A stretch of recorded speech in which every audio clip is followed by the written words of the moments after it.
é algo muito simples quando se obtém, mas difícil de alcançá-la. Porque uma vez que você tem fé, acreditar se torna algo prazeroso, se torna algo gostoso, bom de desfrutar. Mas enquanto você não tem para alcançar, é deveras difícil. E por isso que quando nós vamos falar de fé, entramos não só na questão da dificuldade, mas também na definição do termo, que é algo também complicado.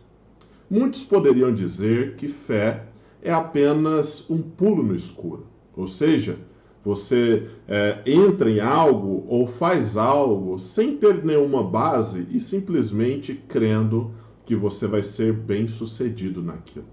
Ou seja, o pulo no escuro seria um ato pelo qual você não pensa muito, apenas crê. Quando nós lemos as Escrituras, nós vemos que a própria Bíblia diz que devemos andar não por vista, mas pela fé. O que contraria o termo que diz que existe fé que são cegas, como esta do pulo no escuro. Ou seja, a fé nos parece, ao mesmo tempo, como um pulo no escuro, mas ao mesmo tempo não podemos ter uma fé cega, já que a fé cega seria uma fé irracional. O que seria a fé então? Seria eu crer, mas sem anular a razão? Seria eu crer de uma maneira plena, sem usar a minha consciência? Seria apenas um sentimento que eu tenho por algo certo e absoluto, sem nenhuma mudança? O que seria a fé? E é isso que nós vamos pensar um pouco aqui. Quando nós abrimos o primeiro capítulo da Bíblia, ali vemos no primeiro versículo, está escrito assim: no princípio criou Deus os céus e a terra. Um versículo muitas vezes lido de uma maneira passageira, um versículo que poucos param, de fato, para refletir o que o texto quer dizer. Mas pensemos um pouco. No princípio, remeteria ao quê? O início das coisas. No princípio se remete ao início do tempo. Criou Deus os céus, o espaço, o universo, e a terra, a matéria, esse ambiente físico, este planeta a qual vivemos. Ou seja, logo no começo de Gênesis, aparece que o tempo, o espaço e a matéria são posteriores a Deus. O que isso implicaria? E qual seria a relação também da fé? Observe que se o tempo é posterior a Deus, se o espaço é posterior a Deus e se a matéria é posterior a Deus, isso mostra claramente sobre quem é o Deus que a Bíblia demonstra. Qual é esse Deus? Um Deus que antecede toda a existência.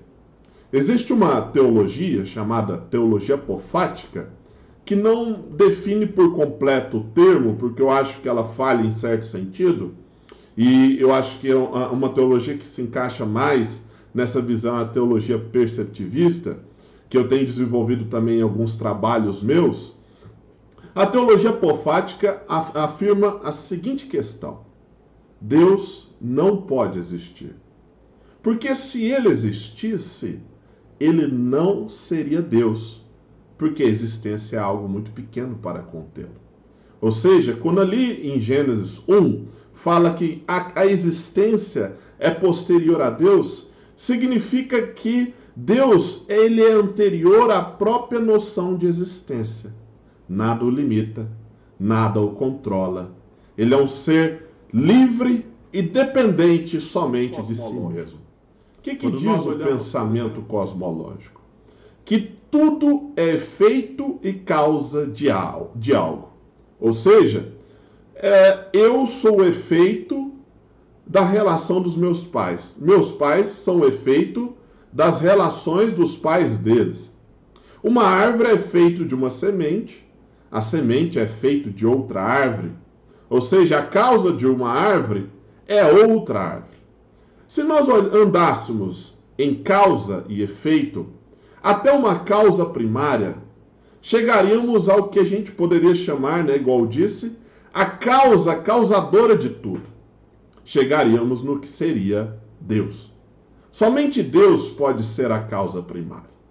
Mas quando nós vamos definir se Deus é a causa de tudo, se Deus ele é anterior à existência, se Deus antecede a própria existência de tal modo que ele não existe, porque se existisse, a própria existência não o conteria, como a gente pode dizer que algo teria criado Deus? Se Deus criou todas as coisas, quem criou Deus? E aí que entramos, que Deus, ele é dependente de si mesmo. Ou seja, Deus, ele é a causa de si mesmo. E ele causa em si desde a eternidade. Por isso, quando a gente entra lá em Gênesis 1, nós vemos um Deus que ultrapassa toda a noção de existência tão gigantesco, tão poderoso, tão grandioso, que nem o tempo, o presente, o passado e o futuro pode contê-lo. Tudo ele controla, tudo ele domina. Isso nos serve de base para definir o que é fé. Pois, se eu penso que eu tenho fé, mas a fé também depende, vamos dizer assim, de um esforço vindo por mim, significaria então que eu dependo de mim para que eu possa ter fé em Deus. O que seria também contraditório a um Deus que antecede tudo e controla tudo. Então, o que é fé? Seria então uma crença que surge do nada, que me absorve, me toma e eu passo a crer? Vamos pensar um pouco. Vamos definir primeiro a fé como um pulo no escuro. A fé como pulo no escuro não pode ser o que é fé, já que você passa a crer em algo sem pensar. É isso que acontece com as maiorias das religiões. As religiões são frutos, as religiões que não a religião divina cristã, são fruto da imaginação do homem. São fruto das mentiras do homem. O homem cria vários deuses, cria várias religiões. Entretanto, o que é interessante é que, apesar dessas religiões politeístas serem fruto da imaginação do homem, ainda assim elas mostram que existe uma verdade. Como dizia Pascal, toda mentira é uma prova de que existe uma verdade. Ou seja, a fé em si não pode ser uma crença utópica, uma crença sem sentido, já que, se for para crer sem sentido, existem inúmeros deuses propagados no mundo. A Bíblia vem nos ensinar que a nossa fé, ela é fundada na razão, ela é alicerçada na razão.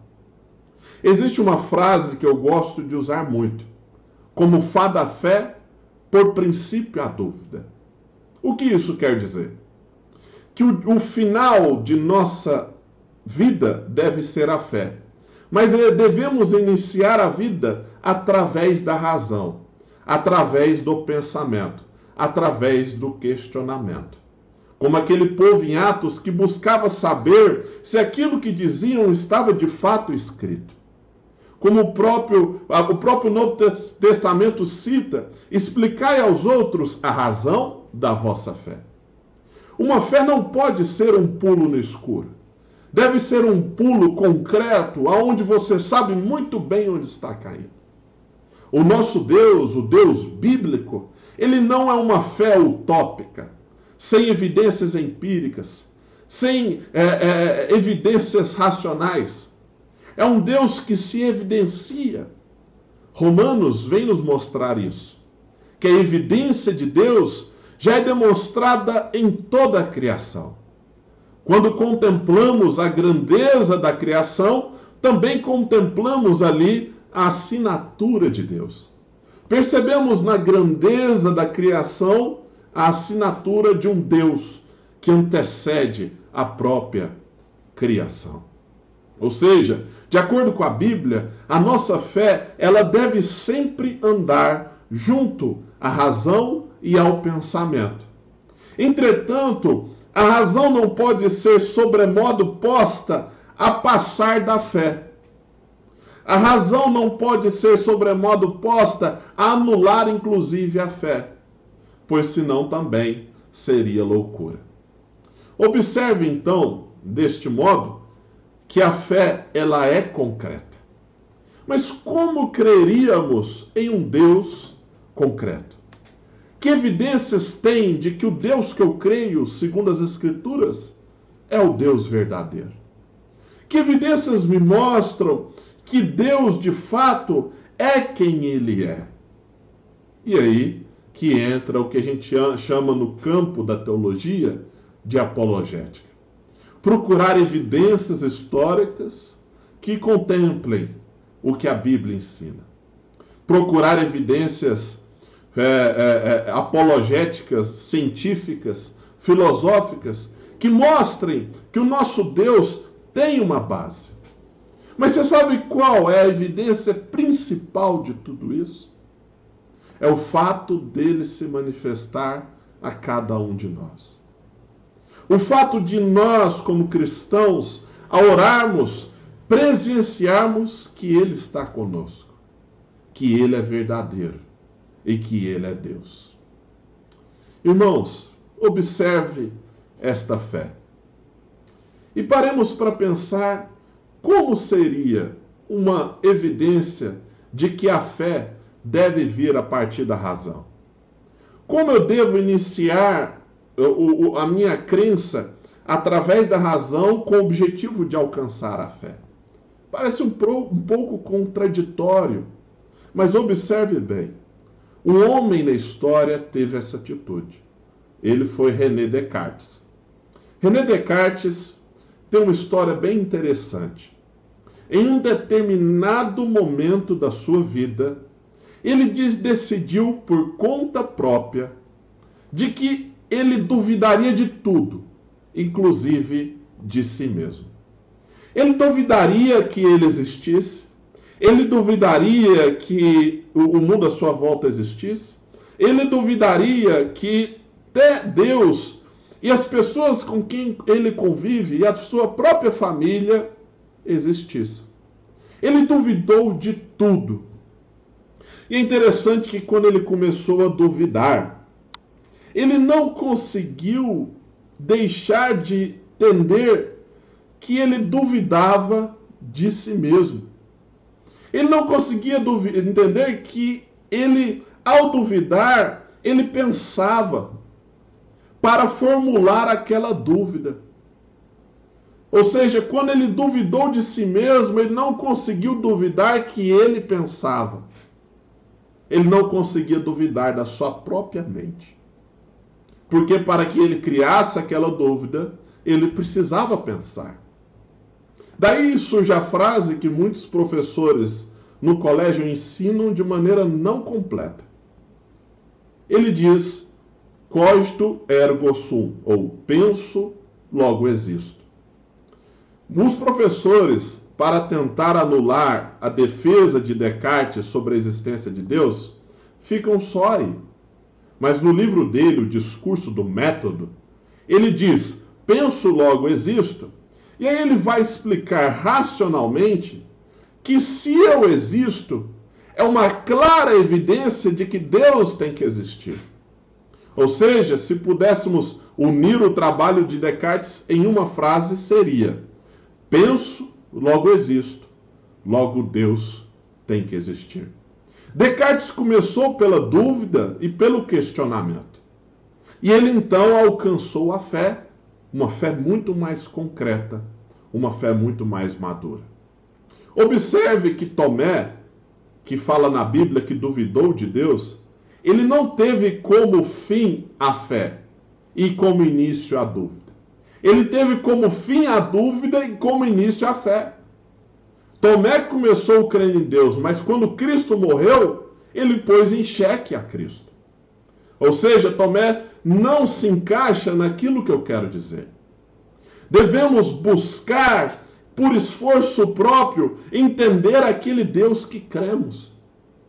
Devemos buscar, se esforçando em oração, leitura, devoção, a compreender o Deus que servimos. Precisamos amadurecer a nossa fé. E a verdade é que a libertação só vem pela verdade, mas a verdade só vem pelo conhecimento. Somente à medida que eu me esforço em conhecer a verdade é que eu alcançarei libertação. Às vezes a gente pensa que quando a gente converte, que é aquele primeiro amor, né? E a gente pensa que aquilo era uma fé verdadeira. Mas você quer saber o que é uma fé verdadeira? Quando se passa aquele primeiro momento da conversão, então vêm os mares e as vagas da vida, as dificuldades, os problemas, vem o sofrimento e a tristeza, vem as perturbações. Nesse momento você se sente questionado. Você, como João Batista, ali no final põe à frente do seu palco uma pergunta: será que esse a quem eu sirvo é de fato o Messias? E como João Batista, ele buscou entender: aquele a quem eu sirvo é de fato o Messias? Ali preso numa prisão salubre, ele vira para os seus discípulos e fala: vai lá falar com Jesus, aquele a quem batizei. Pergunta para ele se ele é de fato o Messias ou devemos esperar outro. João Batista foi atrás. Nos momentos de dúvida e de tristeza de João Batista, onde ele não esperava nada além da morte, ele não conseguia entender, mas ele que não aguentava morrer sem saber se aquele a quem ele serviu a vida toda era o seu rei, era o Deus dos deuses. E assim foi João Batista, atrás das respostas. A Bíblia não conta se João Batista voltou a crer, mas conta a resposta através da boca do próprio Jesus, que logo depois dele ter provado a João Batista que ele era Deus, ele fala: entre os nascidos de mulher não houve maior do que João, mas o menor no reino dos céus é maior do que ele. Ou seja, a fé de João Batista, depois da provação e depois do questionamento, se tornou muito maior. Você provavelmente pode estar passando ou não por inúmeras dificuldades. Você pode estar sofrendo, passando por tristezas. Afinal, nós somos seres que se alegram, mas somos seres que também se entristecem. A vida e o tempo é de sobremodo surpreendente. Parece que quando queremos agarrar o tempo e aproveitar a vida e ser alegre, quando encontramos um momento de felicidade, o tempo vem com uma surpresa, uma pitada de horror, para nos atormentar e tirar aquele momento de felicidade que tínhamos. Parece que então aquela alegria cai e o nosso rosto se desfalece. É nesse momento que vem as dúvidas. E a gente começa a questionar: eu estava tão feliz agora há pouco, e agora eu me sinto tão fraco. Eu me sentia tão forte, vivo, e agora a minha alma é acometida de profundas tristezas. É nesses momentos que devemos aproveitar e tomar a atitude de João Batista. E eu conto isso, irmãos, porque eu já fui ateu. Eu me converti com 15 anos. E antes dos 15 anos, eu era um ateu nietzschiano. Eu detestava Deus e detestava o mundo. Eu era ateu ferrenho e defendia isso com todas as bandeiras. E um dia, de uma maneira surpreendente, Deus me faz ir para São Paulo na casa do meu irmão. Ali na casa do meu irmão, ele começou a pregar o evangelho para mim. E eu comecei a questioná-lo. Ele começou a falar de Deus para mim, eu não acreditava em Deus. Para mim, Deus era uma mentira. Um dia ele me levou na casa de um pastor e ele começou a orar com muitas pessoas ali. No final ele entregou um papel para todo mundo e mandou a gente escrever naquele papel o nosso sonho. Eu escrevi naquele papel algo que eu carregava dentro de mim e que eu não acreditava que podia ser Deus. Procuro uma coisa que não tem resposta. Havia um vazio muito grande no meu coração, mas eu não acreditava de nenhuma forma que só poderia ser suprido por Deus. Eu escrevi, procuro uma coisa que não tem resposta no papel, amassei e joguei ali no meio, e todo mundo orou pelos nossos sonhos, por aquilo que escreveríamos no papel. 2 dias depois eu vou na casa de um amigo do meu irmão, Rodrigo, que é o Mário. Que Deus abençoe a vida do Mário, assim como a do meu irmão. Eles pregaram para mim e o Mário ficou pregando para mim até às 6 horas da manhã. Ele foi dormir e eu fui ao banheiro.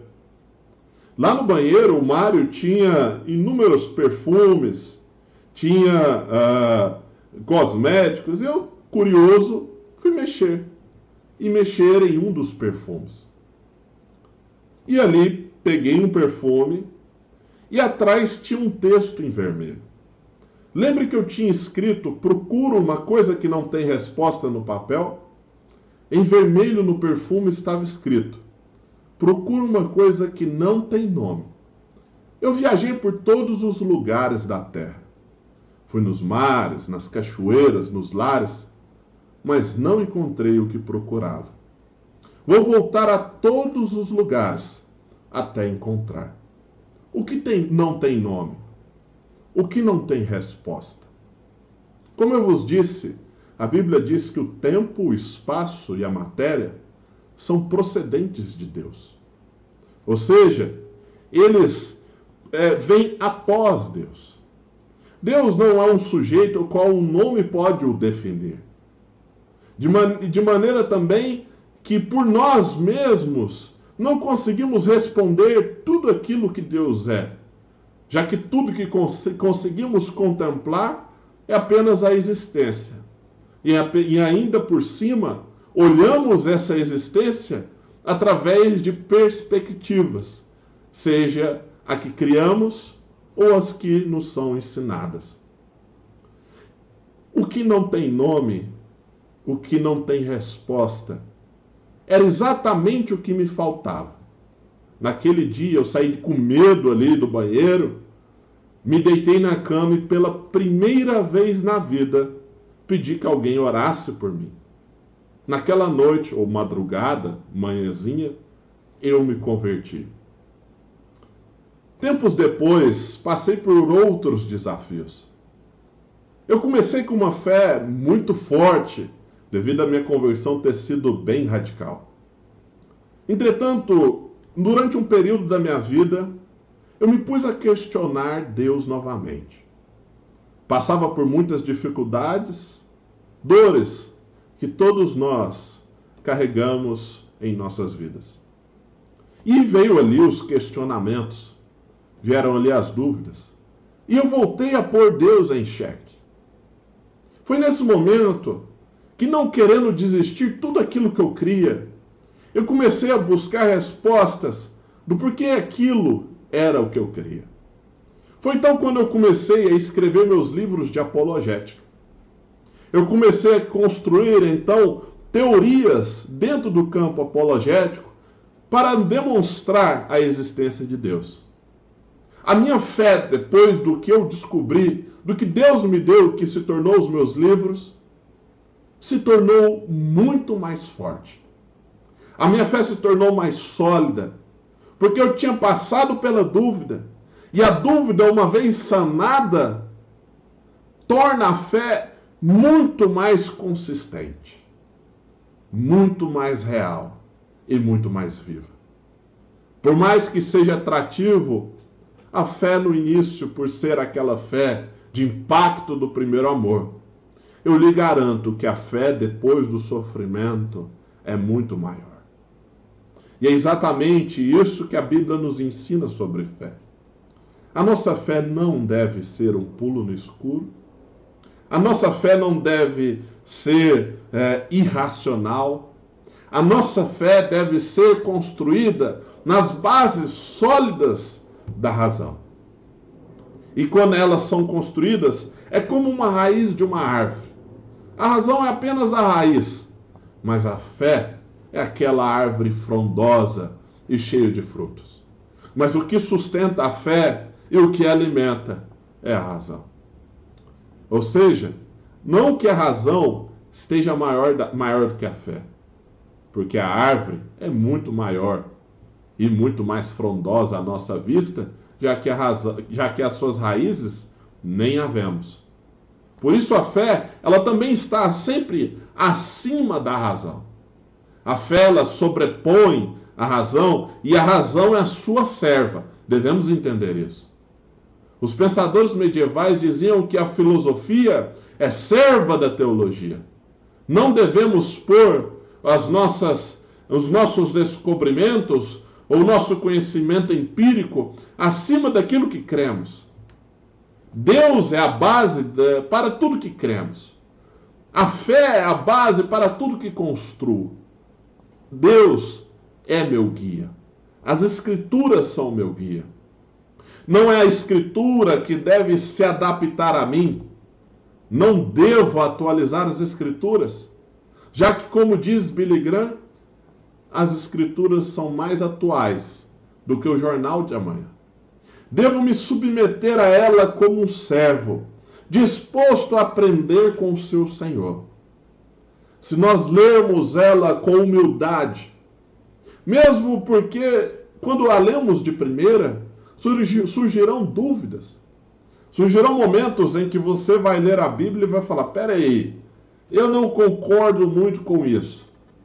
Mas esse é o nosso ser depravado, querendo questionar a natureza inspirada e poderosa de Deus. Mas à medida que você se submete e passa a pensar, não, eu não concordo com isso, mas eu preciso aprender por que Deus permitiu ou fez isso. E é aí que começa a construção de uma fé sólida. Porque se eu pegar, eu não concordo com essa parte da Bíblia, então talvez a Bíblia esteja errada, aí já emaranhou para o caminho errado. Como eu disse, como fado à fé, por princípio a dúvida. Se tomarmos essa atitude, aí sim, cresceremos em fé, cresceremos em esperança, pois uma vez que você crê, a esperança sempre vem junto. Cresceremos em amor, porque quem tem fé também ama. E quem ama também tem fé. É a fé que constrói a base sólida pelo qual você será transformado. É a fé que vai te guiar a aprender o que a Bíblia ensina de certo e errado. E você crê naquilo indubitavelmente. Você passa então a trabalhar a natureza do seu ser através daquilo que você crê. A fé então molda o seu caráter e a fé provoca obras. Por isso, a teologia nos diz que a demonstração da salvação ou a evidência da salvação são as obras. Nós somos salvos de graça. Deus nos elegeu desde antes da fundação do mundo, como Efésios 1 diz. Mas a salvação se manifesta, como a própria teologia reformada diz, na hora da conversão. Ou seja, no momento que você converte, a salvação que Cristo fez atemporalmente se efetua. A salvação que Cristo fez lá na cruz se efetua no momento da conversão. E essa salvação, ela é demonstrada através das nossas obras. Ou seja, a fé ela é como se fosse o pontapé inicial para eu entender o que é virtuoso e o que é pecado. Pois sem fé, como diz as Escrituras, é impossível agradar a Deus. Através da fé eu começo a formular as bases sólidas da ética e da moral, como é o nosso tema aqui. Porque pense bem, se não é por um pressuposto que a fé, e que de acordo com a nossa fé está nas Escrituras e no que ela ensina no próprio Cristo, isso é um pressuposto. Se não é um pressuposto, não tem como definir base moral e ética nenhuma. Porque a moral e a ética são profundamente subjetivas. Tem coisas que pela razão, pela ciência, é impossível definir como certo e errado. Nós vemos hoje cada vez mais aparecendo ideologias novas que julgam estar certos, mas eles não têm uma base de fato para afirmar que aquilo está certo. Isso porque é impossível definir o que é moralmente certo e errado sem um pressuposto.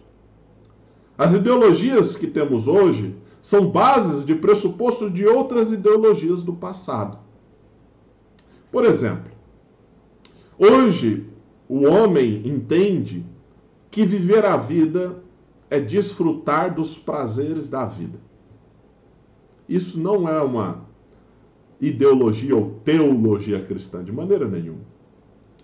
Porque para o homem desfrutar dos prazeres da vida atual é você viajar, é você ter lazer e até atos terríveis de pecado e vícios. Ou seja, para o homem atual, viver a vida se constitui nisso. Ou o que significa que a pessoa que trabalha de segunda a sexta, a vida dela só começa na sexta-feira e termina no domingo. Porque de segunda a sexta ela está trabalhando, ela não está desfrutando. Ou seja, isso não é viver a vida.